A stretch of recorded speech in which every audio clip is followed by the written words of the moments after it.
नमस्ते अस्तु भगवन् विश्वेश्वराय महादेवाय त्र्यम्बकाय त्रिपुरान्तकाय त्रिकाग्निकालाय कालाग्निरुद्राय नीलकण्ठाय मृत्युञ्जयाय सर्वेश्वराय सदाशिवाय श्रीमन्महादेवाय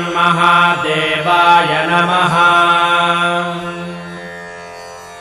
नमो हिरण्यबाहवे सेनान्ये दिशां च पतये नमो नमो वृक्षेभ्यो हरिकेशेभ्यः पशूनां पतये नमो नमः सस्पिञ्जराय द्विषीमते पथीनां पतये नमो नमो बभ्रुषाय विव्याधिनेन्नानां